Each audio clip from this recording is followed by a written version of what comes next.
Hello and welcome back to the Weekly Waypoint. We are in the middle of our Wipeout franchise deep dive, and this is Wipeout Fusion, the very first and very only Wipeout game on the PS2, unless you are counting the port of the PSP game Wipeout Pulse. And if you're scratching your head on that one, there's a chance that you're not from Europe, because it was a Europe exclusive release. So there you go, there's some fun trivia if you are a fan of ports and the minor differences between different versions of a game like I am, and you like Wipeout Pulse and you didn't know there was a PS2 version, maybe you should go ahead and try that out. I don't know if it's any different, maybe the graphics look a little bit nicer, maybe it's literally just upscaled, I don't know, I haven't checked it out yet. Now, I was about to say this is the first Wipeout game developed by someone other than Psygnosis, but luckily for everyone here, I delved a little bit deeper, and Studio Liverpool, who designed this game, are Psygnosis. They just had a bit of a rebrand. In my opinion, a very bad rebrand. Psygnosis is way cooler than Studio Liverpool. That's a boardroom decision if I've ever heard one. I actually find it quite surprising that this game was made by the same developers as the PlayStation 1 games, because it feels very different. And of course a lot of that can be attributed to the fact that this is, you know, on next-gen hardware. It's probably running on a new engine, but that's purely speculation on my part. But yeah, it doesn't have the same tight controls as the PS1 games do. It doesn't have that same sense of speed, but that might just be because I haven't unlocked for faster leagues yet. But even then, the leagues are named differently. We've got different designs for different ships. Like, we've got the Oricon one, but needs to be unlocked, that I have not unlocked. We're playing in the Physar one, but then the other two or three that are available are all new and different, and they shape differently, and I don't know. I just kind of came away from this game thinking it felt a little bit more like a generic PlayStation 2 racing game. Unfortunately, it doesn't have quite the same charm that the original Wipeouts do. That being said, it is still a fun racing game. It is still one that I enjoyed playing when I was younger.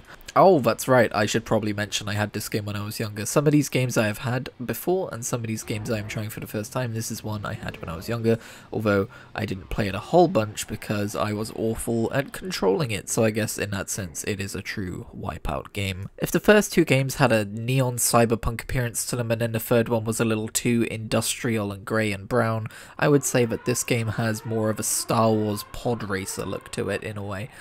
It kind of looks a bit Star Wars prequel-y. I don't know, I can't quite put my finger on it. But yeah, just to reiterate, it's not a bad game by any means. It's still very fun, and I would still happily sink many hours into it. I just don't think it stands out from the crowd as much as the PS1 Wipeout games do. Or, for that matter, the way the PSP Wipeout games do. We'll talk about it next week, of course, because that's when we're going to get into the Wipeout PSP games, but I don't know, I feel like the Wipeout PSP games handle more like the PS1 games than this PS2 game. I don't know. Again, it's hard to put your finger on. Let me know if you've played this game and you agree. I get the feeling that there are going to be people who are just like, what are you talking about? This is the best Wipeout. This is the one I grew up with. And hey, if that's your opinion, that's perfectly valid.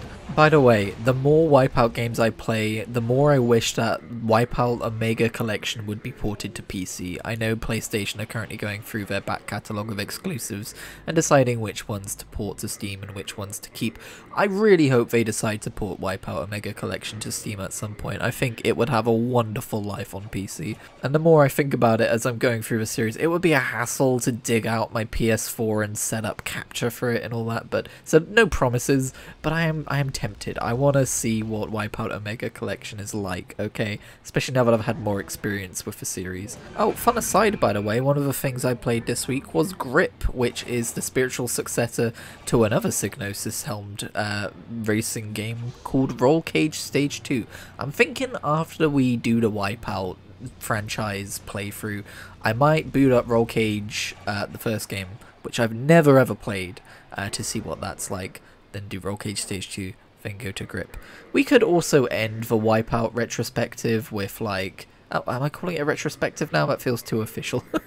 We could end it with some Ballistic NG. My only issue with that is that I did play that like a couple of weeks before starting this whole thing, but it might be a nice way to cap this off, to look at it. I don't know if it can be called a spiritual successor because I don't know if any of the original developers worked on Ballistic NG. I don't believe they did, but it's very much a homage homage. It's oh, I can't say that word properly now. It's an homage. There you go, to the original Wipeout PS1 games. There's also Redout. I have the first Redout on Xbox. Should we just go the whole hog and start start diving into Wipeout adjacent games as well? We could go F-Zero. I've never played the F-Zero games. Oh my god. Let me know what you want to see down in the comments if you like. You don't have to. I'm not your father. Though if I was, I'd be very proud of you. Well done, you're trying your best. Okay, I need to tell you about what I've done with my week because, in terms of video games anyway, because it's been a hot mess, let's put it that way. So around the time of my birthday about a month ago, I picked up an external SSD because I figured I could run games off of it from my PC, very similarly to how I run games off of an external hard drive for my Xbox. Lo and behold, the thing works, and I'm absolutely bloody delighted. It's also a terabyte, and I started to think about how my favourite genre of gaming is the MMO, and I feel very restricted a lot of the time by the file size of MMOs, and I wish I could just kind of jump in and jump out of them a little bit more often, a little bit more easily. And of course I started that work by freeing up space on my internal SSD ahead of Final Fantasy XIV Dawntrail's launch, because of course I wanted to play me some Dawntrail. We've already talked about that. Then I found out that I can run World of Warcraft pretty handily off the external one, as well as Star Wars The Old Republic. I play ESO on Xbox, so that's not going to be going on there. But I decided, you know, there are a few MMOs I do like to poke my head into every now and again. MMOs which do have videos on the channel of me exploring them, and might have more videos on the channel of me exploring them in the future. So I'm just going to walk you through the games I've downloaded and installed onto my external SSD. Guild Wars 1.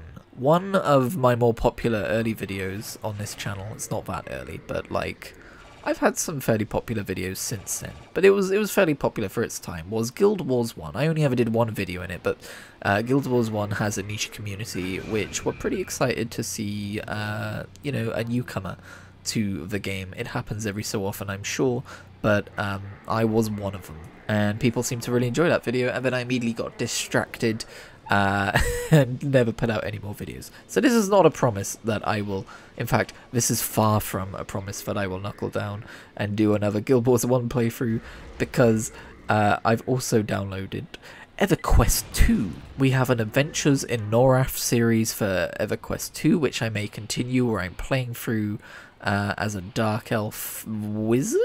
But also over on Dimension Jam the other day, me and Reese streamed being rat people. I made a Shadow Knight rat person, and we were being rats. We were just being little rat guys. So that's fun. I also downloaded, not Warhammer Online. I keep wanting to say Warhammer Online, but that shut down. I've never had a chance to try that game. Dungeons and Dragons Online. I've not launched it yet, but it's downloaded. This is a rare one. This isn't one that we have content on the channel for. This is not a game I have ever played before, but it is a game I watched the worst MMO ever, Josh Strife Hayes video on, and went, yeah, I could probably have some fun in Dungeons and Dragons Online. While I was at it, I turned on my Xbox and I updated Neverwinter, and then I double-checked recent Neverwinter reviews and went, ooh. But hey, maybe I'll poke my head into Neverwinter again. We do have free videos on the channel for Adventures in Neverwinter. Back on Steam, I downloaded another MMO I never played before, Adventure Quest 3D. Now, I've played Adventure Quest back when I was 10, and I've played Adventure Quest... Was it Adventure Quest Worlds? There was a 2D Adventure Quest MMO. I don't know if it's still going. I know they're working on another 2D Adventure Quest MMO. But anyway, yeah, I was like, hey, this could be fun, and then I booted it up, and for like 10 minutes I was like, oh my god, this is actually really cool and solid, and then 10 minutes later I went, so I don't know if I'm going to keep playing that one. And those are all the MMOs I downloaded and played this week. It's not, I'm lying, I also re-downloaded Guild Wars 2. Now, we have a history with Guild Wars 2, and I will very quickly go over it for those of you who do not know. So, around the time of Christmas, I was getting into Guild Wars 2, and I was getting really excited about it. I was getting really into it, I was really enjoying it. There were frog people, it was great. I then made an investment, quite a heavy investment, because I was pretty goddamn committed to play through all the story content Guild Wars 2 had to offer, so I bought all of its DLC except for the latest expansion. And that set me back a fair bit. This isn't normally something I do, but I was very confident about this. And then I ran into a game-breaking, unfixable bug. Basically, when I'm in instanced story content, sometimes after a cutscene, my character would freeze, and then the game would disconnect me, and I would lose 20 minutes to half an hour of progress depending on the story instance and have to redo it. If this sounds infuriating to you, yes it was. Eventually I hit a brick wall with the final mission in the Guild Wars 2 vanilla story. I literally kept disconnecting at the same location. I could not progress. And trust me, I know no one ever believes someone who says they tried everything. Trust me, I tried everything, including getting refunds for the story content I purchased. Which, no, they would not. They straight up refused. They said it was a whole thing. You had to buy the story through them in some ways and through Steam in other ways, and Steam said no, and I couldn't get through to a human, and ArenaNet said no, they don't have the power to do that on your account or whatever. So I was very frustrated with Guild Wars 2. But you know what? I thought to myself, you know what? Playing this game from an external SSD does not sound like the kind of thing that would fix the problem I was having. If anything, it sounds like the kind of thing that would make it worse. But you know what I'm going to try? I'm going to try just that.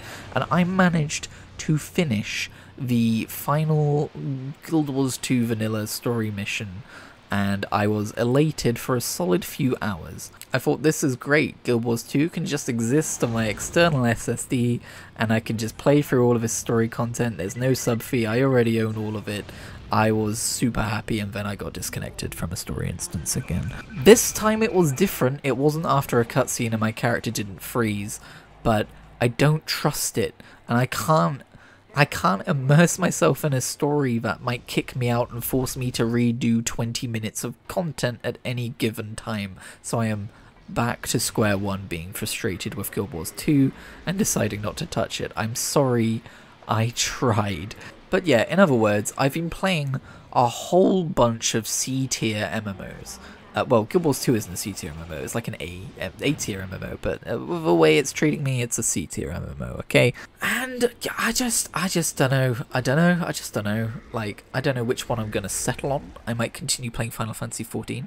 I know the World of Warcraft pre-patch is coming out next week, but my sub has just run out on that game, and I don't really feel like throwing down more money for it while I still have a Final Fantasy XIV sub, so I might just wait on that front. But yeah, I am extremely MMO-brained right now. I've been known to juggle 2 MMOs before, but this is just ridiculous. And I feel like I have hit a saturation point now. Maybe it's the frustration with Guild Wars 2 this evening that's done me in, but I feel like now I'm not looking for any more MMOs to download and play for half an hour of and go, ooh, look, it's a different MMO, and then stop playing. Maybe I can get back to Final Fantasy X now, or Dragon Quest XI, or one of the other games I picked up a few weeks ago. One thing's for sure, I may be a little burned out on Final Fantasy XIV. I went hard on it for a few weeks with the new expansion. I know the new raid's coming out soon. Maybe a very small break of a few days or a week might help. But yeah, I don't know. Maybe this is just a product of me bouncing off of 14 a little bit. Oh, I forgot to mention, I also downloaded Lord of the Rings Online, but I haven't even booted that yet. I'm waiting to play that one with Reese because I'm not really a Lord of the Rings guy. That might surprise some people, but I don't know. I've never watched the final movie. I can't really bring myself to. To me, it's just the one where they win. I already know what's gonna happen. They're gonna throw the ring in the fire and they're gonna win. I feel like there's no hook for the final film for me. I know that's sacrilege. Mind you, Steam really wants me to play Warframe. It's been on my Play Next shelf for years now. Maybe I'll download Warframe, I don't know. So am I done? Am I done with my MMO craze for a minute? Maybe. I feel like I still need to pick one. I still need to like pick one to spend time in. I was thinking Guild Wars 1, but the Guild Wars 2 experience has soured me on all things Guild Wars again, so maybe not Guild Wars 1 now, I don't know. Anyway, in other news, Jodie Whittaker is reprising her role as the 13th Doctor for some Big Finish audio adventures, and I may actually buy them because it's £10 for an hour-long adventure once per month for 12 months, and that just sounds like a subscription deal, doesn't it? I'll do that. Big Finish stuff is usually pretty pricey, but that doesn't sound too bad. If that sounded like a very abrupt change of topic, it's because I realised that I've spent most of this video waffling about MMOs when there's more to talk about. How am I going to add "and more" to the end of this video title if I don't talk about "and more"? Anyway, That's very exciting, as is House of the Dragon. I'm really enjoying that right now. Also, I keep trying to continue my Dragon Quest Builders playthrough, but the quest objectives aren't showing up where they're supposed to, and I keep getting frustrated and quitting out of the game instead of problem solving it. Anyway, there you go, that was Animal. Hope you've had a good week, hope you will go on to have another good week. Hope you hit like and subscribe, and thank you very much. I'll catch you in the next one.